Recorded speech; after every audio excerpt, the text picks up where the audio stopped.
everyone. Welcome to the nuts and bolts of being an Arizona Master Naturalist volunteer. And if you're listening to this presentation, that means that you are either a Master Naturalist in training, a Master Naturalist intern, or a certified Master Naturalist. So congratulations for making it that far and joining our team. In this presentation, I'm going to review the purpose of our program in Arizona. I'm going to go over the structure of the association and its chapters. I'm going to talk a little bit about what it means to be an Arizona Master Naturalist volunteer and give you an overview of expectations for becoming trained with ongoing requirements for becoming race certified. I'll share with you a calendar of events, and I'm asking you all to give us some ideas for building a better Master Naturalist community across the whole state, so beyond your chapter. And what does it mean to be an Arizona Master Naturalist? Well, if you're here, that means you signed up to be a volunteer to serve either our chapter, our association, or the partners that we have in our communities across Arizona. The most important word that I just said is that you're here to be a volunteer. And we are really interested in having folks help us and help our partners make better natural and cultural history programs that are inclusive and available to everybody in our state. And what is a Master Naturalist? Well, the Master Naturalist Program is not something that just started here in Arizona. You're actually a part of a network of about 33 other Master Naturalist programs across the country. And some of those programs have been around for 20 years. And a lot of the work that has gone into the development of our program is based on experience, knowledge, and research built from the other programs that have been doing this for a while. And that, of course, doesn't mean that we're not going to change what we're doing. We're definitely interested in providing access to resources and relevancy in our state. But foundationally speaking, we are thinking that we kind of have a nice sweet spot of the information that we're sharing, the way that we're presenting content, the way that we're conducting the training and the curriculum that we've developed to make it a solid experience for everybody that's interested. The main words that I have highlighted there on this screen include education. So you're signing up to be an educator. We also want our Master Naturalists to provide leadership and outreach to, as I said, our association, but also our partnering organizations. And that is something that those other Master Naturalist programs also do. We also want to make sure that we're providing stewardship. We're doing inclusive science-based outreach and serving people in our community, so locally and beyond. And again, this is the same model that a lot of other programs that are Master Naturalist oriented are doing across the country. And the three icons that you see on the bottom of the screen there, those are organizations that our Arizona Master Naturalist Association is a member of. So not only are we a member of the Alliance of Natural Resource Outreach and Service Programs, which is the national association related to Master Naturalist programming, we're a member of our Arizona Association for Environmental Education, which is the affiliate of the North American Association for Environmental Education, and the National Association for Interpretation. And if you are interested in professional development or resources provided by NAI or AAEE, then let us know, because we have access to that because, as I said, we are members, and we may be able to get discounted materials or provide you with resources or publications if you don't have access to them on your own. All of those organizations, though, do their own trainings as well. And if you are a Master Naturalist and you take a training sponsored by one of those organizations, you can accrue advanced training hours for that. And in most cases, it's skills-based advanced training as well. So our program has actually been around for a little bit now. In early 2000s, mid 2000s, there was another Arizona Master Naturalist program that started to take shape. It was run by the Arizona Cooperative Extension, and it was centered in Flagstaff.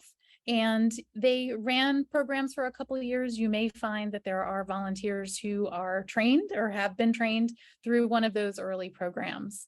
There was also a program in Cochise County, as far as I'm aware, and those folks are now coming back into the fold and rejoining us as an association. So we're really excited to welcome them. But they had done some trainings in the late 2000s as well. So you might know some master naturalists that were trained there. And all of that kind of laid the foundation for there being the necessity of having an Arizona Master Naturalist Program in Arizona. So between 2006 and 2014, we were kind of in a needs assessment phase, assessing whether or not this is a program that could be supported in our state. And in 2014, we decided that it was. And that's when we formed our nonprofit, which is the Arizona Association for Environmental Education, the parent entity that your chapter is likely a part of. And we put together a lot of those resources, like I said, a lot of the policies, a lot of the programmatic information, a lot of the curriculum, based on what my colleagues in other states have been doing. And I've been kind of involved with Master Naturalist programs since 2006 myself. I was in Virginia, I was a chapter advisor there, and I worked really closely with Michelle Prisby, who's the state coordinator, and one of my good friends, who's a cooperative extension employee. So a lot of the things that I designed were based on things that we developed in those early days back in Virginia. Our program here started, we had our first training class in 2016 in Pima County. And so now we're kind of headed into the 7th year of that program. We're really excited now that we've got 4 chapters across the state, and we're looking forward to expanding that as we can. We don't want to rush things, but we want to make sure that people that are sponsoring the chapters are really kind of engaged in their communities and interested in making sure that the volunteers that they're training are wanting to be a part of our Master Naturalist community. And we also want to make sure that people know, as I said in the beginning, that what you're signing up to do is provide service to organizations across our communities in Arizona, those natural resource, cultural history organizations, those places where they have the need for volunteers. In most cases, a lot of those organizations need folks to help them kind of in a leadership or program planning role. And so that's why our training is focused a little bit more on that and team building rather than just going out and providing direct service, because you can do that without being a Master Naturalist volunteer. You can work directly with one of our partners and help them out. And I know that's a big reason why folks are here. They want to help the organizations that they feel most connected to in our communities that are doing this fantastic natural and cultural history work. So we do have a strategic plan that has been written at the association level. And we implemented it in 2016 and it runs through 2023. That means that in 2023, we're going to be doing a little bit of a fact finding to develop our next strategic plan for the next 5 years. But as it stands right now, you can see on the screen our vision and our mission that we established when we began the program. And essentially, we wanted to develop a core of skilled volunteers who are able to provide leadership in education, citizen or community science, and stewardship to all natural resource agencies or organizations in the state of Arizona for the public good. So our vision is just to have this trained group of people that can go a little bit beyond the volunteer service that they might provide if they were not connected to the Master Naturalist Program. And our mission, of course, is to really use a community engagement model so that we can build a sustainable world that's equitable and inclusive for anyone that's interested in either being a master naturalist or taking one of our Master Naturalist programs through volunteer service to the association and to those partner organizations that we described. And, inclusivity is really kind of the foundation of what we want to achieve with the Arizona Master Naturalist Program. In the last couple of years, we've really taken a deep dive into equity and inclusion and built that into our training. And most people are aware that, things are changing. The way that we did things is not always the best way to do things. And we are interested in learning from the communities that are not participating in our program. We are excited that we've been able to attract a group of trainees, master naturalists who are not what you think of as volunteers typically for these kinds of organizations. We've got a lot of young people that are participating in our programs, and we are really excited to have been able to achieve that outreach to that demographic. In a lot of those other master naturalist programs across the country, not everybody's been able to do that because people do not necessarily feel an affinity to participating with a group of folks that doesn't necessarily look like them. So we're in the process of always learning more and thinking about ways that we can be as inclusive of everything as possible. And that doesn't really have to do with just, racial diversity, although that is a big component. But as I said, economic, age, ability, all of those things. We want people who are interested in becoming a volunteer to feel welcome and have the resources so that they can have the same experience that everyone else has when they participate in a volunteer training program. We also want to implement collective impact, which means that all of our chapters are working together towards a common goal of serving our partners in our communities and serving our association and its chapters. Collectively, we can achieve a lot more than we can individually. And that's really why I'm interested in a community building model for working with our partners in our community that has a lot to do with the give and the get from each organization that's participating. We're stronger together, especially if we all have a shared vision for how we want to, be in this world and participate in our community. We want to make sure that we're helping each other do that instead of competing with each other. So collectively, we can do that. I just know we can. And, the other thing that our strategy involves is mentoring and leadership. I mentioned that we did have a number of younger people that are coming to our program for a lot of different reasons. It's a great place to meet people that are interested in the natural world and serving our community.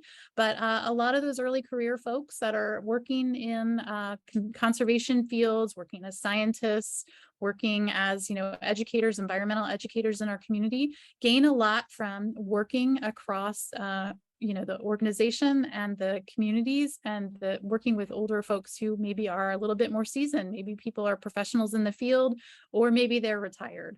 And so their insight and mentoring is really valuable to those young folks. It also provides them an opportunity to maybe take the lead on a committee or a project, something that they can add to their resume that maybe their current work situation doesn't allow them to do. And so we provide them the space to take on a task and work in that direction. And, as I said, equity inclusion is really kind of foundational to what we're doing here.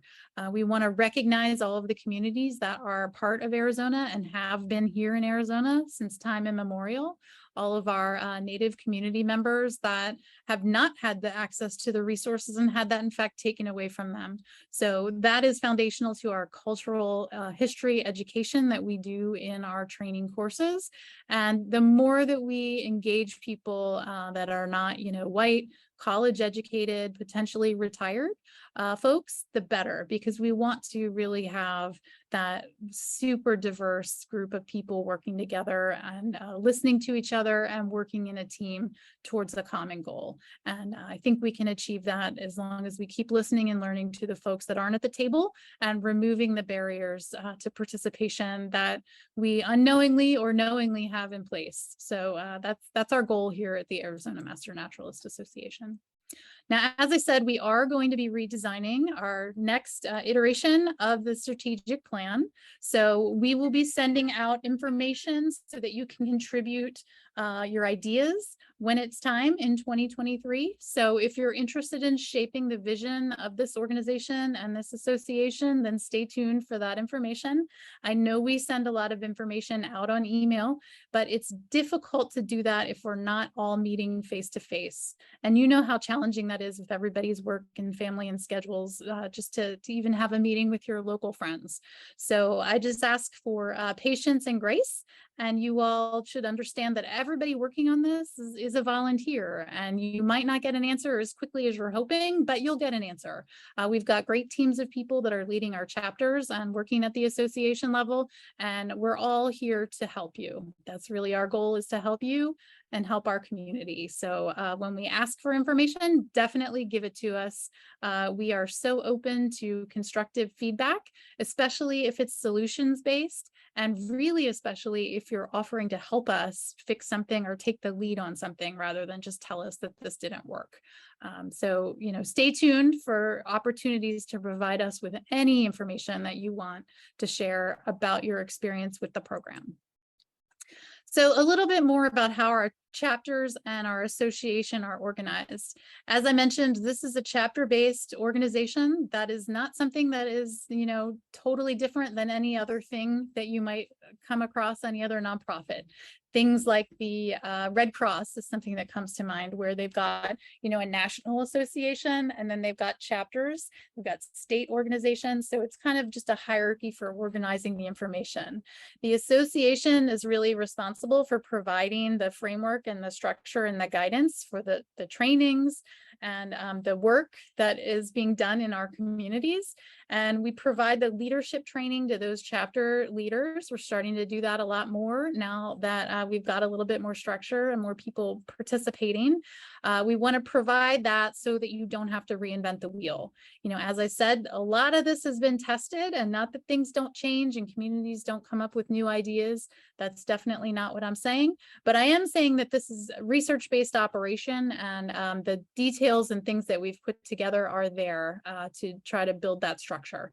And so we ask that the chapters that are forming use that information, because we didn't just design it out of the thin air. We really did take a lot of time to figure out what we need to put in place and what we want this program to look like. And so that's where we are today.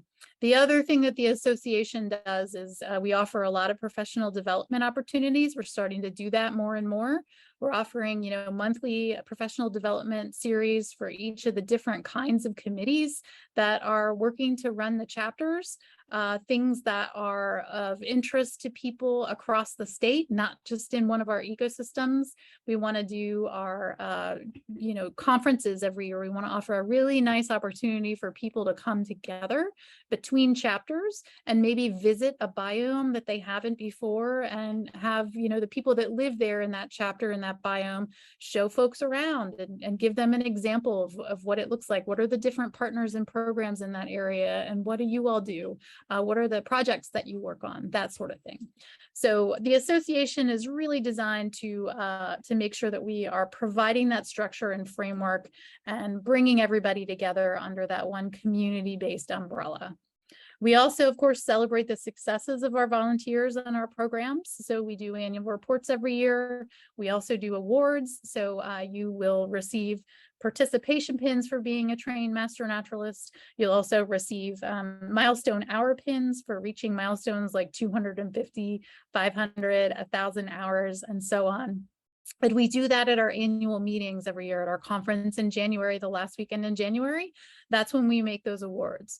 In 2023, we're also going to have a new category of awards that involves nominating a Master Naturalist Volunteer of the Year, as well as a Program of the Year. So a program that was designed by Master Naturalists or a chapter that has been successful in your community. We want to recognize that, and we really want to, tell that story about the great work that you all are doing in your communities. So that's a little bit about the association. The chapter, on the other hand, is really charged with a little bit, more of the finer details. So organizing and delivering the training course that you participated in. Those local volunteers really took a lot of time to put together trainings. Many of them were meeting with me on a regular basis to try to, develop the curriculum that was relevant to their community, but also was still, under the same auspice of what a master naturalist is in Arizona. A lot of it also involves reflective practice and facilitation. So those folks that are facilitating the courses are doing a great job organizing the instructors and providing that framework and continuity for the people that are going through the training. And, it's been pretty challenging over the last couple of years to do this kind of work only in Zoom. I think a lot of folks have different experience than we did initially when we started, because we were able to do everything in person. However, I think that there is a lot of value in offering some of that content and some of that reflection, some of the opportunities to work together on a team project remotely or via Zoom. in between class sessions, because in many cases, our partners are also looking for volunteers who are willing to use things like Google Forms and work together in small teams to develop new programs and take the lead on tree plantings and things like that. And you can't do that by only meeting people in person once or twice. You really have to use the tools that we now have available, for better or worse, to provide that structure and that continuity. So that's what the chapter does. The other thing that they do is they add the local flavor and the local culture to the training course and to the chapter. They provide member engagement. So they're, bringing their chapter members together and providing opportunities for advanced training. They're also engaging with the community, maybe attending events and learning from other groups that are in their community, and just building a space, a community around natural and cultural history. And so that's really the biggest roles that the chapter plays: directly managing those members and volunteers and providing the training course and the advanced training, as well as having a presence in the community and learning and listening from everyone there, just to make sure that we aren't being exclusive and that we have considered a lot of the different things and cultures and people in our place, because place-based education is really essentially what this is about. So the association is directed by an executive director. Myself, I'm serving in that role right now as a volunteer, and I work with a board of directors who shape the vision and really move the programs forward, and they make decisions for the organization. And you can look on our website and you can see who those folks are. Send that out to you in a link afterwards. If you haven't visited our Arizona Master Naturalist main website, you'll find the information there.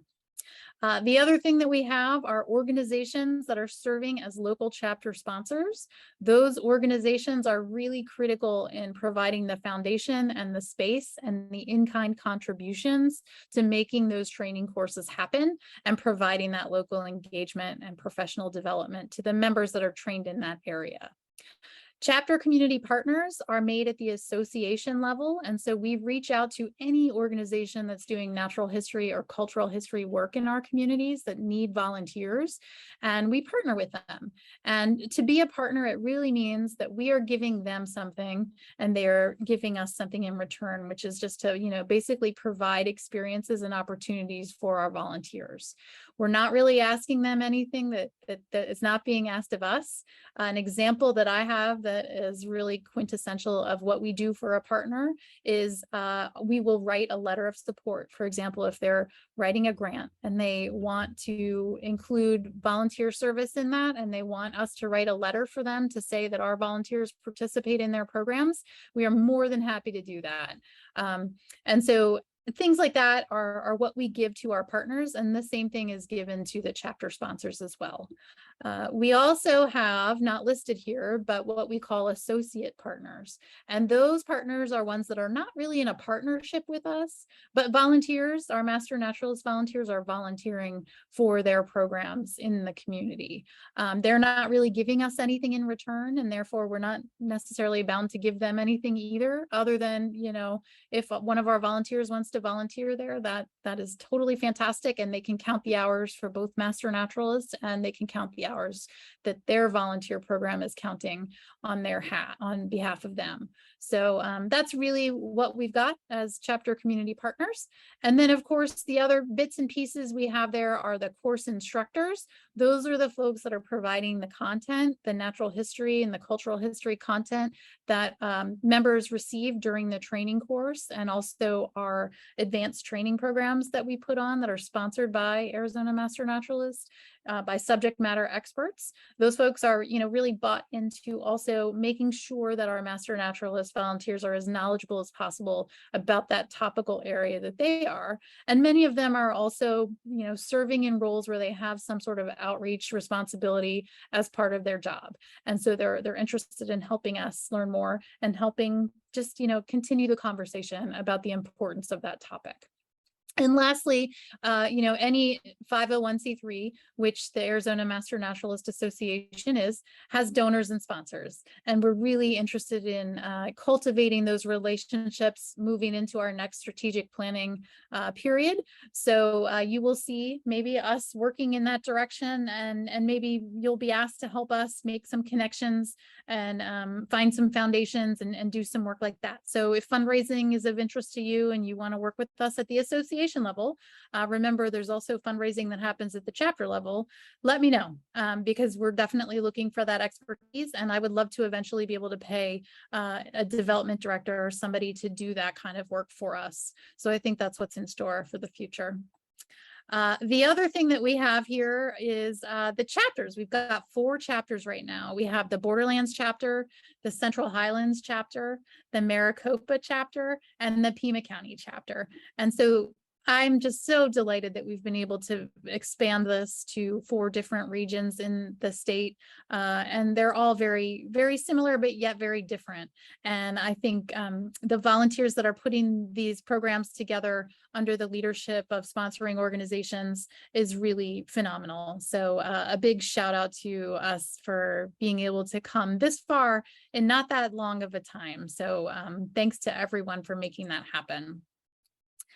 The other thing that I will mention about the chapters is that the local chapter sponsor, as I said, is typically an organization that's running the Master Naturalist Program as one of their programs. So it's a nature center or a museum or something like that that does public programs, often provides natural history training for people already, and thus has the infrastructure to run the Master Naturalist training as one of its programs that they are already doing.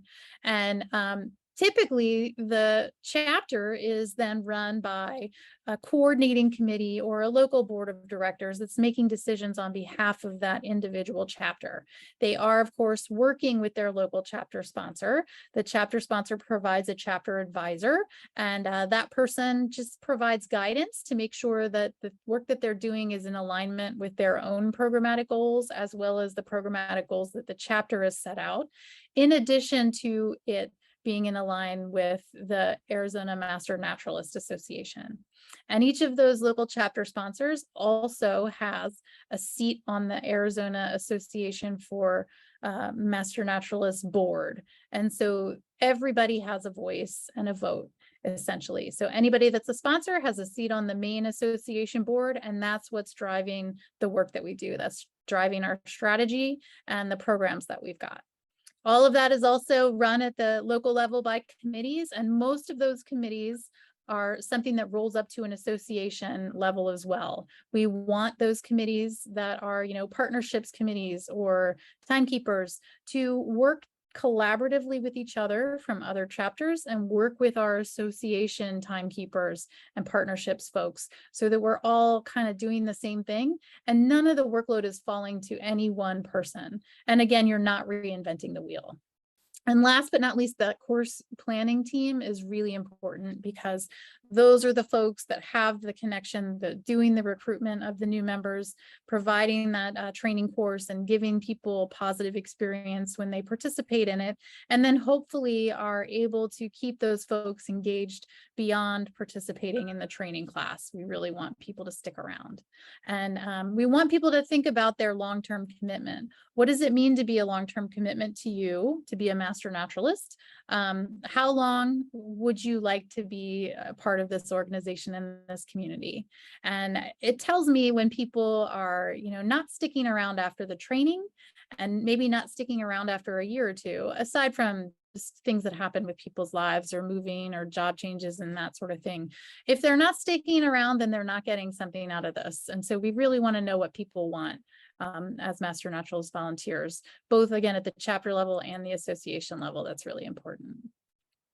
So we also ask those people that are participating in the committees that are working with the association point of contacts to help us with that documentation, developing the procedures, the guidelines, and the policies so that everybody is kind of on the same page. And again, nobody has to work to reinvent the wheel. Everyone everywhere is a part of our team, and your input is very valuable, because I know, as somebody that is in a leadership position, if I haven't done that job, then I might not have exactly all of the information to make the best decisions or provide the best resources or policy for making that happen. So we want information from people on the ground. And more importantly, what we want is people who are master naturalists having the same experience, no matter where they're trained. If they're trained in Prescott or if they're trained in Bisbee, they should have the same kind of experience, because that's how we build a community, is making sure that people are all kind of in this together and having the same kind of experience from the start to finish. So that's what the chapter does, and that's what the association does together. So what are the things that a master naturalist volunteer is expected to do? Well, as I mentioned in the beginning, we're asking you to be a volunteer. So if you're participating in this program, you're not just taking a natural history course. There's plenty of other places you can do that, plenty of great programs and organizations and colleges that offer that content. So it's not just about learning a new thing about the natural world, although that's some of it. What we really want you to do is return the service to the chapter, the association, and our partners, and doing that in a leadership capacity. And that's not for everyone. A lot of folks that come through the program say this feels a lot like what it felt like at my job when I was working. And that's true. You can be a master naturalist and you can volunteer for those other partnering organizations or those associated partners, and just, provide opportunities and help with things that they need help with. That's very valuable. But what we really want people to do is take on a leadership role, because all of those organizations and government agencies that we work with are short-staffed. It's just the way that it is in the natural and cultural history world. Paid, government, not government, nonprofit, everybody doesn't have enough. They don't have enough to do the work that they know needs to be done in their community, but they need people who are willing to take on a leadership role in that capacity. And so maybe that's you. Maybe you're interested in learning more about how to be a better leader, or maybe you did that as a job and you don't mind doing it because you can do it easily. You can work with technology, you can do that kind of thing. So that's really what we're asking you to do as a master naturalist volunteer. The other thing that we want you to do is log your hours. This is a pain point, and I will pause for emphasis here. We know it's a pain point to write stuff down. I also have a hard time tracking my hours sometimes when I'm doing volunteer service, because it's just one more thing that you have to write down. Well, it's critically important to any organization, a nonprofit or a municipal or a county or a state or a federal agency, to be able to tell the full story about how much work is going into the programs and the projects and the things that they do in their community. That's one of the reasons, in fact, that a lot of these places are underfunded, because we're not telling a great story about how much it actually takes to get that done and to get it done well. And if you're not logging your hours and you're not logging your time, we don't really have any data to be able to tell that story. And most of the partnering organizations that you work for will probably also ask you to log your hours. So again, I know we're asking you to do that twice then, but what we really want to do is be able to tell the story to our partners. Maybe some of them aren't asking you to count your hours. We can provide them with that information. We can give you a breakdown of, how many people are doing citizen science, how many people are doing education, how many people are doing stewardship, that sort of thing. How many people are volunteering at the Bird Festival? How many people are working for any individual partner? And, I think that is really valuable for our partners to know how many folks have gone through this leadership natural history training program, so that they know that you've got those people in their ranks and that are willing to help, so that they can be called on when needed. So please log your volunteer hours for us. You can just do it once a month, and your chapter timekeeper will help you get that set up if you need help. We use the Volgistics platform, and again, it's the same platform that almost every other organization I know of uses to track their volunteer hours. For better or worse, it's not, the greatest thing ever, but it's not bad, and it's not really terribly difficult. We just need to make sure that people are logging their hours. And that's something we want to make sure people know from the outset. Again, how valuable your time is and how valuable your time is to us. So please take a couple minutes to do that. We also expect you to participate in advanced training and professional development in natural and cultural history and leadership. So those are some of the things that the association and the chapters are providing, opportunities to have those experiences beyond what you're learning in the class. Everybody knows that any class that you take, especially if it's a high level survey course over a lot of topics, there is no way you are going to become an expert in taking a 16-week class. And so what your job is to figure out what thing that you learned is something that you want to take a little further and maybe take a deeper dive in. And, it doesn't have to just be one thing. It can be multiple things, but figure out what that is that you can go further and learn more about. And that way you're becoming closer and closer to having really a solid foundation to talk about that topic. So that's what we expect for you to do. Again, we also are asking for a long-term commitment, but whatever that looks like to you, whatever your life allows, is something that we will definitely value. We would like for people to stick around for 3, 5, 10 years, but we know that's not realistic. So give us what you can, give your partners what you can, and come back when if you need to take a pause. We are happy to have you take a pause. We have processes in place for you to do that, and come back when you're ready. Because hopefully this is a community where you want to spend time moving forward. And now a little bit about the training class. Oh, before I go there, I want to tell you that all of this information is outlined in our Arizona Master Naturalist member handbook and program policy. That document is updated yearly. I update it based on experiences and input and advice and complaints that people send to me. Every year I sit down in December and I make updates to that handbook, so it's fresh for the new courses that are coming in the following year. And all of the details I'm describing to you today are in that handbook. So we'll make sure that you have a copy of it. Make sure that your chapter leadership has copies that they're giving out to people as they're becoming trained members, because it's really important. And that's really just everything you need to know about this program is in that policy. And I know it's a burden to read something in writing, but if we didn't have it written down, I know I wouldn't remember it. So that's where everything is. It's in that program handbook. Okay. Our curriculum design, again, is based on the environmental education and community engagement model. This is a research-based model, and this curriculum has been designed with input from other people in those 33 other Master Naturalist programs. Those colleagues and I have sat down and talked about this a lot over the years, over the last 15 years.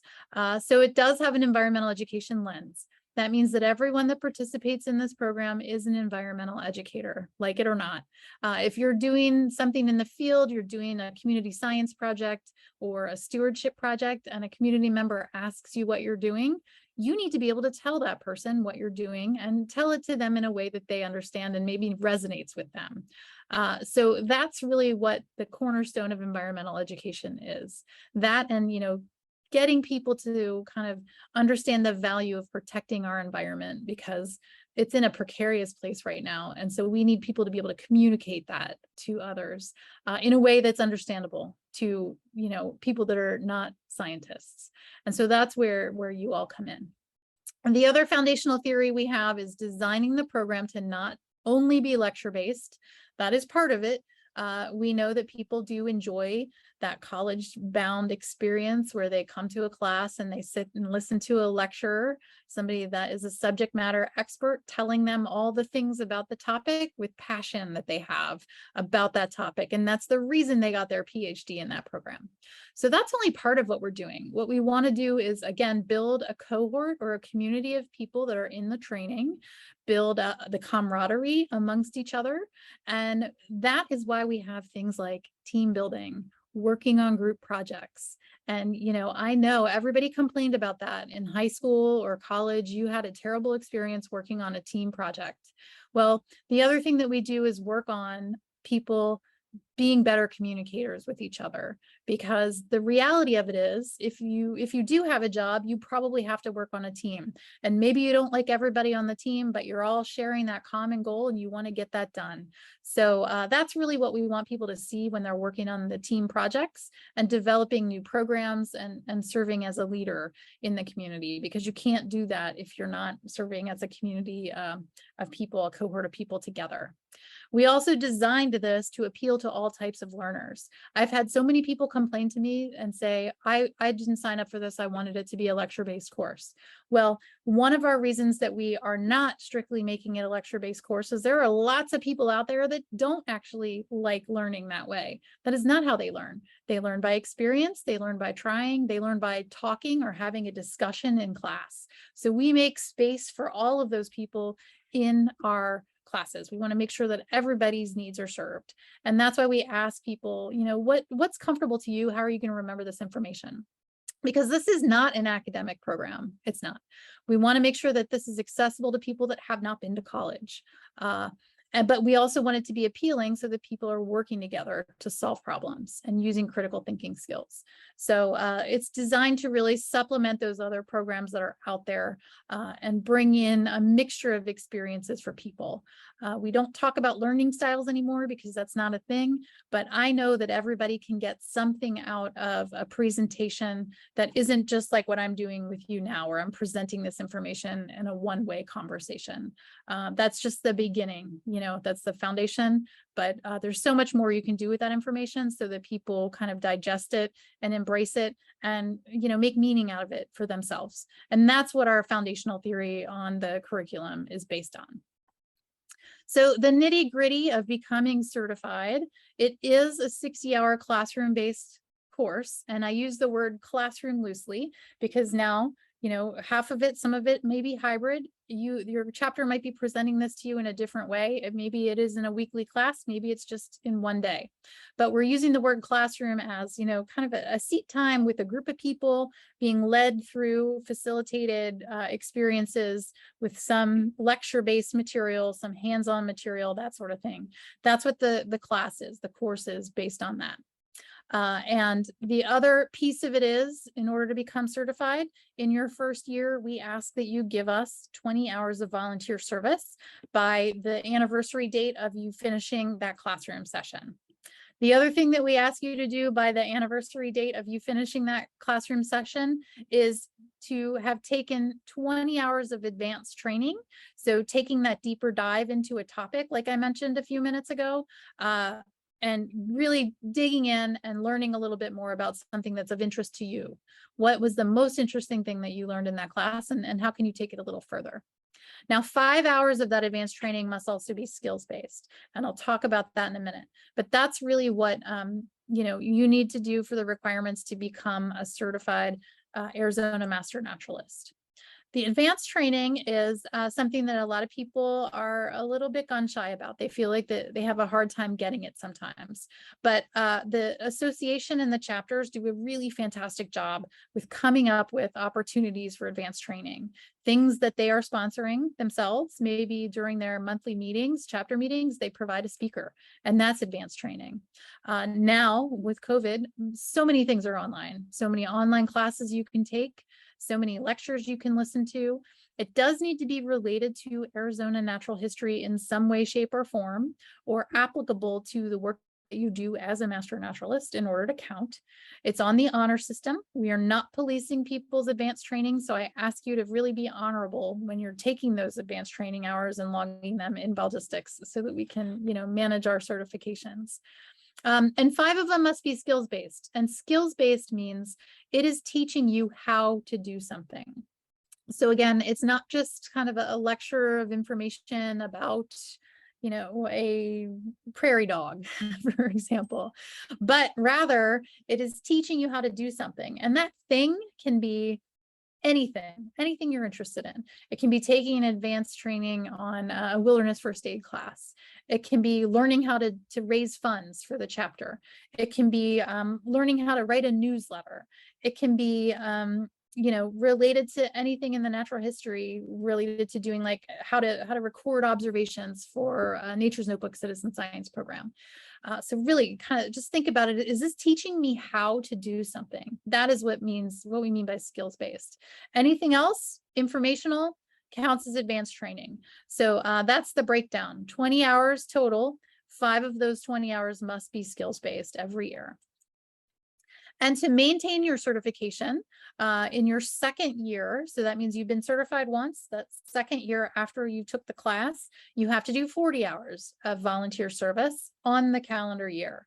And this gets a little tricky if chapters are doing their trainings not in the springtime. I'm not going to go into the details of that now, but we can answer those questions, you know, in the handbook, and later we can talk about it. But in general, in your second year of service, you have to do 40 hours.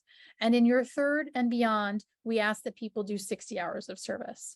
And if that sounds like a big ask and you're not going to be able to do it when you get there, then we have ways that you can have a conversation with your chapter advisor to make arrangements to use one of the lesser tiers in order to still be engaged. We also have opportunities for people to take a leave of absence if they know something is happening and they have to maybe be a caretaker for somebody in their family or something, you're going on maternity leave, any of those things. We want you to communicate with us because our goal is to make sure that you still want to be a part of this community and not be restricted by having that be a barrier. That's one of the barriers we don't want to necessarily have in place if it's going to stop you from still participating in our program. So just be open and communicative with either me or your chapter advisor, and we can work out a plan for you. If you still do want to do some service, you still want to turn in some service hours, you still want to do some advanced training, and we'll make sure that we can make that happen for you. And if you do want to take a step back and you don't want to do service anymore, that is also an option. If you've gone through the training and you've been certified once and you want to just remain a friend of the Master Naturalist Program, which means you're just paying dues into your chapter, and you still want to maybe help them with organizing some events or doing some things like that, but you don't want to have to do recertification hours, this is another option for you. And again, this is outlined in that member handbook, tells you exactly what that is and how you can do that. And your chapter will also have information about how you can still be involved as a friend of the Arizona Master Naturalist chapter. Again, we mentioned the awards and milestones that we give out every year. These are given out at our January annual meeting, which is all association. It's also attached to a conference. And we are going to do that again in January of 2023, January of 2024. We had a hard time doing that over the last couple of years, again, because of COVID. This past year in 2022, we had our mini conference in May instead. We didn't want to wait a whole other year before bringing people across chapters together. So we had a very successful event, I think, at the Chandler Nature Center in Phoenix. And we had representation for 2, if not 3 chapters of 40, 50 people that attended. So big thanks go to the people that helped me plan that in the Maricopa chapter, especially. A lot of those folks gave their time to help organize that and come up with events, come up with content and present the content. And that's just what we want to see. We want to see that happening every year. And every year that you are certified, you will get a pin with the critter of the year that you are certified in. So 2022, you can see on the screen, is the year of the swallowtail, the giant swallowtail. So anybody that gets certified in 2022 will receive that pin. And we have a critter for every year moving forward all the way out. I think we've designed them out through 20 years. So stay tuned, and we usually unveil that critter for the next year at the January annual meeting. That's also when we give out the service milestone hours. So the 250, 500, 1,000 milestones. That's when we give those awards out to everybody to recognize everybody in the community. And I think I may have mentioned that we are also going to be doing an award for the Outstanding Master Naturalist and Outstanding Master Naturalist Program moving forward. Something else that I think needs to be added. And as I said, I'm always open to ideas and looking for people to help take the lead on some of those award programs. So if you're interested in helping in that way, let us know, give us your feedback, give us your ideas. If you were a master naturalist somewhere else and somebody else did a great job doing this, let's hear about it. I want to hear about it, and we'll see if we can incorporate it into the program that we're doing here. This year, we're also kicking it up a notch by offering a monthly committee leadership for your chapters training on the second Tuesday of every month at 5:30 p.m. So if you're involved with one of those communities or committees and you want to be involved with your chapter, then definitely look out for the information that we send out. Committee members will share that.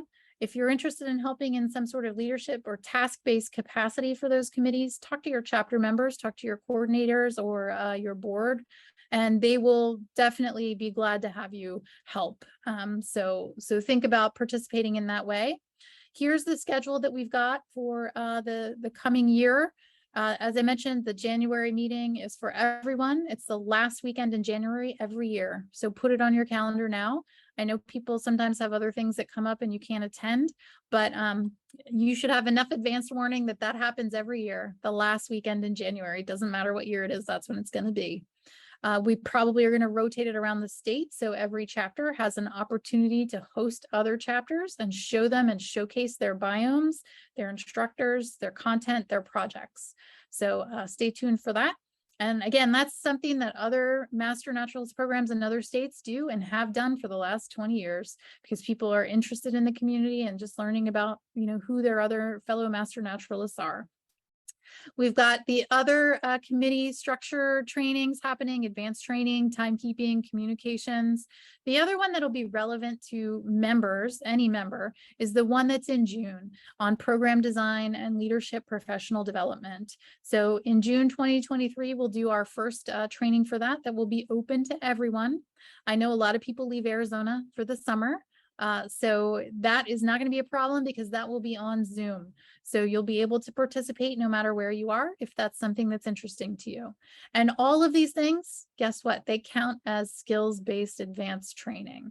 So, mark your calendar, join your board or one of the committees, and you can attend some of these trainings and get advanced skills-based training for that.